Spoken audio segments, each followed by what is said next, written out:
नमस्कार, मैं हूं सत्येंद्र रंजन। जनचौक एक्सप्लेनर इस विशेष कार्यक्रम में आपका स्वागत है।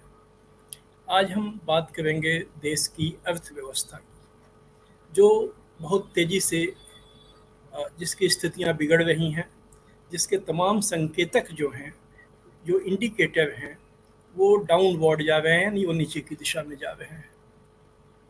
केवल आज की खबरों पर गौर करें। आज सुबह जब शेयर बाजार खुला तो उसमें भारी गिरावट देखने को मिली। हालांकि शाम होते होते वो गिरावट आधी रह गई। 700 पॉइंट तक गिर गया था सेंसेक्स, जो लगभग 365 पॉइंट गिरकर बंद हुआ। लेकिन जो दूसरी जो खबर थी उसमें कोई राहत नहीं मिली, और वो थी भारतीय रुपए की कीमत में गिरावट। आज ये गिरावट रिकॉर्ड सीमा तक पहुंच गई, यानी इस कभी भी $1 77.49 का नहीं हुआ था। आज ये उसी सीमा, यानी लगभग ₹77.75 पर वो जाकर के बंद हुआ। यह पूरे इतिहास में डॉलर की सबसे डॉलर रुपये की तुलना में डॉलर की सबसे महंगी कीमत है। इसका जो असर होगा, कोई भी जिसे अर्थव्यवस्था की थोड़ी भी जानकारी है वो जानता है कि जब किसी देश की मुद्रा गिरती है तो उसका क्या असर होता है।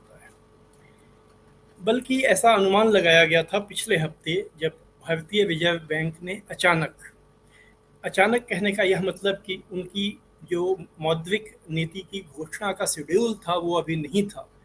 वो शेड्यूल अभी अगले महीने होने वाला था, लेकिन उन्होंने अचानक अपनी बैठक की। रिजर्व बैंक के जो गवर्नर हैं शक्तिकांत दास, वो प्रेस के सामने आए और उन्होंने घोषणा की कि जो पिछले कई सालों से ट्रेंड था ब्याज दरों में कटौती करने का, उसको पलटा जा रहा है। और 40 बेसिस पॉइंट्स, 40 आधार अंक उन्होंने ब्याज दर बढ़ाने का ऐलान किया। इसके अलावा जो बैंकों के पास कर्ज देने के लिए पैसा होता है, उस पर कंट्रोल करने के लिए उन्होंने CRR, कैश रिजर्व रेशियो, ये वो अनुपात होता है जिस अनुपात में बैंकों को के पास जितना पैसा होता है उसका जितना परसेंट उनको हमेशा अपने पास रिजर्व के रूप में रखना पड़ता है। तो जब भी CRR बढ़ता है, इसका मतलब होता है कि उनके पास कर्ज देने के लिए पैसा कम हो जाता है। तो CRR में 50 बेसिस पॉइंट, यानी आधा परसेंट की बढ़ोतरी उन्होंने की। जिस समय महंगाई बढ़ रही हो, और बल्कि काफ़ी समय से महंगाई जो है वो एक मान्य जो उसकी सीमा होती है उससे ऊपर हो। भारतीय रिजर्व बैंक ने वैसे तो भारतीय रिजर्व बैंक का ये लक्ष्य है कि जो मुद्रास्फीति की दर है वो 4% से नीचे रहे, लेकिन 4 से 6% को वो एक एक्सेप्टेबल लिमिट में मानते हैं, यानी वहाँ तक घबराहट की सीमा नहीं मानी जाती है। लेकिन हम लोगों ने देखा है कि पिछले कम से कम 2 से 3 महीनों से जो मुद्रास्फीति की दर है वो 6% से ऊपर बनी हुई है। उसमें भी जो रिटेल, जो खासकर खाने पीने की चीज़ों की जो महंगाई दर है वो 7% से भी ऊपर है। और ये खुद रिजर्व बैंक ने जब वो पिछले हफ्ते शक्तिकांत दास प्रेस के सामने आए तो उन्होंने कहा कि इसमें निकट समय में कोई राहत मिलने की उम्मीद नज़र नहीं आ रही है। तो जिस समय महंगाई बढ़ रही हो उस समय एक सामान्य प्रतिक्रिया रिजर्व बैंक, जो सेंट्रल बैंक होते हैं अलग अलग देशों की, उनकी होती है कि वो ब्याज दरों को बढ़ाते हैं, CRR को बढ़ाते हैं। उससे उसके पीछे सोच यह होती है कि बाजार में पैसा अगर कम जाएगा तो मुद्रास्फीति घटेगी। क्या ऐसा इस बार होगा? इसकी संभावना ज़्यादातर जानकार मानते हैं कि नहीं है। उसकी वजह यह है कि इस बार जो महंगाई की का कारण है वो वह नहीं है जो सामान्यतः होता है। जब जिसे कि इकोनॉमिक्स के टर्म में ओवर हीटिंग ऑफ इकोनॉमी कहते हैं, यानी जो अर्थव्यवस्था है वो बहुत गर्म हो रही हो। गर्म से मतलब यह होता है कि मांग बहुत तेज़ी से बढ़ रही हो, लोगों के पास पैसा ज़्यादा आ रहा हो, और वो पहले की तुलना में ज़्यादा उपभोग कर रहे हों, जबकि जो सप्लाई साइड जो है वो जितनी मांग है उतना सप्लाई करने में सफल नहीं हो रहा हो। और इस वजह से जब महंगाई बढ़ती है तो इसको ओवर हीटिंग ऑफ इकोनॉमी कहते हैं। उस समय अगर मनी टाइटनिंग की जाती है, यानी बाजार में कम पैसा पहुंचे इसके उपाय किए जाते हैं, तो उस समय महंगाई पर ब्याज दर बढ़ाने और CRR बढ़ाने का असर होता है। लेकिन क्या आज महंगाई इसलिए बढ़ रही है कि कंजम्पशन ज़्यादा हो रहा है, लोग ज़्यादा चीज़ें मांग रहे हैं, या लोगों के पास की आमदनी बढ़ रही है, बाजार में पैसा उनके पास इतना ज़्यादा है कि मार्केट में जितनी चीज़ें सप्लाई हैं कंजम्पशन की जो चीज़ें हैं उससे ज़्यादा वो डिमांड कर रहे हैं। जाहिर है कि ऐसी स्थितियां नहीं हैं, और ये कोई इसको जानने के लिए हम लोगों को अर्थशास्त्री होने की ज़रूरत नहीं है, बल्कि जो खुद कंपनियां क्या कह रही हैं अगर उनके बयानों पे हम लोग गौर करें तो यह बात साफ हो जाती है। अभी पिछले 3-4 दिनों के अंदर जो 2 बयान आए काफ़ी चर्चित हुए, उसमें एक बयान जो हिंदुस्तान यूनिलीवर HUL भारत में सबसे बड़ी कंपनी है जो फास्ट मूविंग कंज्यूमर गुड्स बनाती है, जो टूथपेस्ट, श्रृंगार के प्रसाधन, तेल, आम खाने पीने की चीज़ें जो बाजार में किसी भी किराना दुकान में हम लोग जब जाते हैं तो जो चीज़ें अलग अलग कंपनियों को मिलती है, उसमें HUL सबसे बड़ी कंपनी भारत की है। उसके जो प्रमुख हैं उन्होंने यह कहा कि कंजम्पशन मार्केट जो है वो सिकुड़ गया है, हमारी चीज़ें नहीं बिक रही हैं, हम जितनी चीज़ें सप्लाई कर रहे हैं हमारी बिक्री में कमी आ रही है, इसकी वजह से हमारा मुनाफा घट रहा है। दूसरी बात, जो मारुति सुजुकी इंडिया कंपनी के जो चीफ हैं उनका एक इंटरव्यू आया, उस इंटरव्यू में उन्होंने कहा कि जो उनके स्मॉल कार का सेगमेंट था, जो सेगमेंट है जिसको मारुति कंपनी अपना ब्रेड एंड बटर सेगमेंट कहती है, उस सेगमेंट का बटर गायब हो गया है। यानी उस सेगमेंट में सिर्फ रोटी बचा, जो मक्खन है वो गायब हो गया है। ये जो उपमा में कही गई बात, इसका मतलब समझा जा सकता है कि वह कंज्यूमर क्लास जो छोटी कार खरीदता है, पहले वो टू व्हीलर खरीदता है, फिर उसके बाद वो छोटी कार खरीदता है, वो सेगमेंट कहीं गायब हो गया या वो सेगमेंट सिकुड़ गया है। तो जिस समय उपभोग का असल हाल यह हो, जहाँ जब उपभोग कब घटता है, जब लोगों के पास इनकम, उनका जो वास्तविक आय है वो घटती है। वास्तविक आय घटने की स्थितियां हम लोगों ने पिछले सालों में देखी हैं। पेंडेमिक, हालांकि ये बात पेंडेमिक के पहले से है कि कंजम्पशन नीचे जा रहा था, महामारी जो आई उसके पहले से भी कई ऐसी सरकार की जो आर्थिक नीतियां थी जिन्होंने एक ऐसी परिस्थिति पैदा की जिसमें छोटे कारोबार हैं उनको नुकसान हुआ, उनके नुकसान होने से वहाँ काम करने वाले जो जो रोजगार के अवसर थे वो कम हुए, और महामारी के दरमियान संगठित और असंगठित दोनों क्षेत्रों में रोजगार के जो अवसर थे वो कम हुए, लोगों की नौकरियां गई। तो एक तो यह स्थिति है जिसकी वजह से जब जो बाजार में पैसा है वो घटा। दूसरी चीज़, महामारी में जो संगठित क्षेत्र के भी कर्मचारी हैं उनकी सैलरी में कटौती हुई। और तीसरी जो चीज़ जिसने वास्तविक आय को घटाया है वो है ये महंगाई की दर। क्योंकि अगर चीज़ों के दाम महंगे होते हैं और आमदनी जहाँ की तहाँ रहती है तो उसका मतलब है कि असल आमदनी घटती है। क्योंकि एक व्यक्ति को अपनी ज़रूरी चीज़ों को, खाने पीने की चीज़ें हैं, बच्चों की फीस है, परिवहन है, ट्रांसपोर्टेशन है, इसके ऊपर उसका जब खर्च बढ़ता है तो उसके पास बाकी दूसरे उपभोग के लिए पैसा नहीं बचता है। जाहिर है वो रेस्टोरेंट में जाना कम करता है, कपड़े खरीदना कम करता है, या ऐसी चीज़ें जिससे कि उसका जीवन स्तर ऊंचा उठता, उसमें वो कटौती शुरू करता है।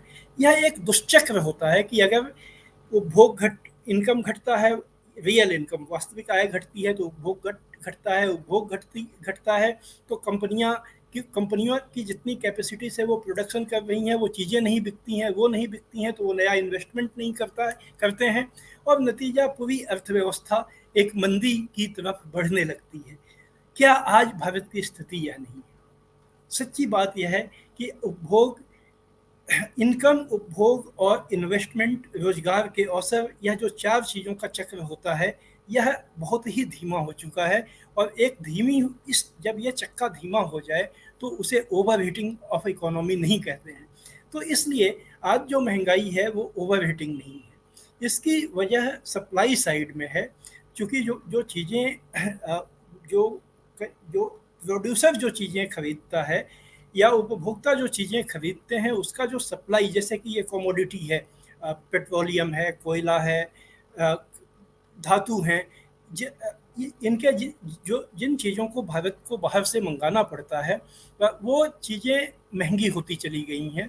इसके अलावा प्रोडक्शन का जब कॉस्ट एक चीज़ का बढ़ता है तो एक प्रोडक्शन का इस्तेमाल अगर दूसरे किसी चीज़ के प्रोडक्शन में होता है तो उसकी भी कीमत बढ़ जाती है, और यह एक सिलसिला चलता है जिससे जो बाजार में चीज़ें महंगी आने लगती हैं। तो जब सप्लाई साइड की वजह से महंगाई है और उसका अगर इलाज डिमांड साइड में किया जाएगा, जो मांग की तरफ, उपभोग की तरफ किया जाएगा, उस तो उसका असर क्या होगा? उसका असर यह होगा, जैसा कि बहुत से जो कंपनियां हैं वो कह रही हैं कि ब्याज दर बढ़ाने का नतीजा ये होगा कि उन्होंने जो कर्ज ले रखा है उस पर उन्हें ज़्यादा किस्तें देनी पड़ेंगी। जो मध्य वर्ग के लोग जिन्होंने होम लोन या कार लोन या एजुकेशन लोन या मेडिकल लोन ले रखा है उनकी किस्तें बढ़ जाएंगी। तो एक तरफ तो जो उपभोक्ता है मिडिल क्लास का, उसके पास भी इन दूसरी चीज़ों पे खर्च करने के लिए कम पैसा बचेगा। दूसरी तरफ कंपनियों का चूंकि को भी ज़्यादा पैसा अपने लिए हुए कर्ज पे चुकाना पड़ेगा, तो वो भी उसका वो कंज्यूमर पे ही ट्रांसफ़र करेंगी और उसका मतलब होगा कि उनकी चीज़ें भी महंगी होंगी। तो यह जो फैसला है, ये फैसला, इससे महंगाई तो नहीं रुकेगी।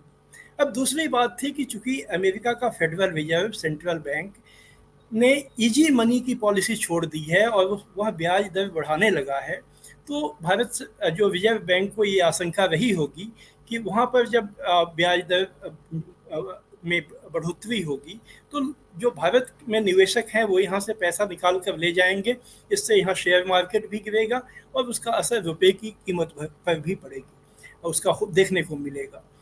और संभवतः इसी सोच की वजह से जब फेडरल रिजर्व का उस दिन ऐलान होने वाला था उनकी पॉलिसी का, उससे कुछ ही घंटे पहले अचानक रिजर्व बैंक ने ब्याज दर यहाँ पर बढ़ाने का ऐलान किया। लेकिन पिछले उसके बाद में जो मार्केट के सेशन हैं उनका अनुभव यह है कि इससे जो पैसा निकालने की जो दर, जो फॉरेन पोर्टफोलियो इन्वेस्टर्स हैं उस पर रोक लगी नहीं है। सिर्फ मई में वो 6,500 करोड़ रुपया लगभग भारतीय बाजारों से निकाल चुके हैं। अगर पिछले 7 महीनों में हम लोग देखें तो वो लगभग 1,65,000 करोड़ रुपये भारतीय बाजार से निकाल चुके हैं। ये पैसा जाहिर है कि वो डॉलर में लगा रहे हैं, जहाँ पर उन्हें अपना पैसा ज़्यादा सुरक्षित नज़र आ रहा है या ज़्यादा उन्हें लाभ होने की संभावना दिख रही है। तो यह, और हम लोगों ने देखा कि जो चीन की जो अर्थव्यवस्था जिसे बहुत मजबूत समझा जाता है, वहाँ से भी पैसा निकालने का सिलसिला चला। पिछले हफ्ते युआन की कीमत में भी गिरावट आई डॉलर की तुलना में, और अगर हम लोग यूरो और पाउंड का भी भाव देखें तो वो यूरो की तुलना में काफ़ी नीचे, तेज़ी से वो नीचे गए हैं।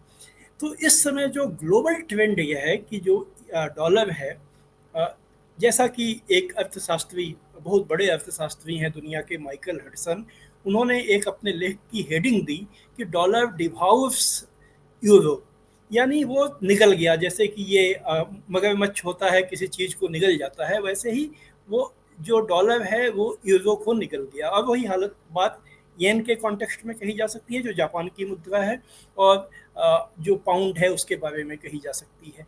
तो फिलहाल हालांकि अमेरिका के भीतर खुद महंगाई काफ़ी ज़्यादा है, वहाँ पर जो ब्याज दर बढ़ाने की नीति उन्होंने अपनाई है उसकी आलोचना हो रही है, क्योंकि ये जो बातें भारत में होंगी ये वहाँ भी होंगी।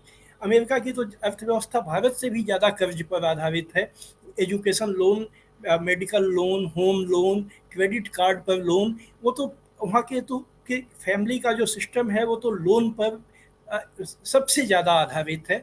तो जब वहाँ ब्याज दर बढ़ेगी तो उनके सभी के ऊपर जो पहले से लिया हुआ कर्ज है उस पर बोझ बढ़ेगा। तो आम आदमी की स्थितियाँ तो खैर वहाँ भी चिंताजनक हैं, होती जा रही हैं। इसके बावजूद जो वहाँ का रूलिंग क्लास है उसने फिलहाल एक ऐसी पॉलिसी अडॉप्ट की है जिससे वो डॉलर की कीमत को बढ़ाने में, डॉलर को का जो एक ग्लोबल उसका जो रोल है उसको मजबूत करने में वो सफल हो रहा है। लेकिन भारत जैसे देश से में इसके लिए बहुत ही भारी समस्या खड़ी हो रही है, और ये समस्या कहाँ जाएगी हम अब उसका भी अनुमान नहीं लगा सकते हैं, क्योंकि भारत के जो हमारे जो अभी जिन लोगों के हाथ में हमारा प्रबंधन है वो कोई इनोवेटिव थिंकिंग, कोई एक ऐसा ब्रेक लेते हुए नहीं दिख रहे हैं जिससे कि समस्या का समाधान तो दूर की बात है, जो तेज़ी से हालात बिगड़ रहे हैं उस पर एक नियंत्रण पाने की कोशिश की जाए।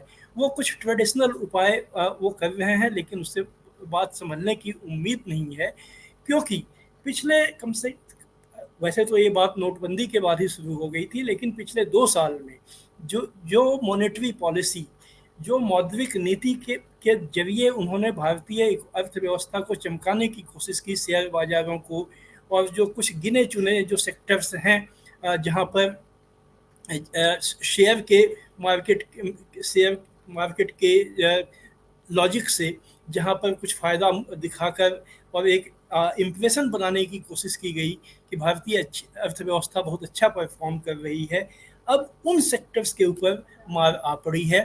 म्यूचुअल फंड्स नीचे जा रहे हैं, शेयर मार्केट में जो के आधार पर जो स्टार्टअप कंपनियां थी उनका वैल्यू घट रहा है, बल्कि आज तो रिलायंस के भाव में 4% की गिरावट आई है, आज जो शेयर मार्केट में गिरावट देखने को मिला है।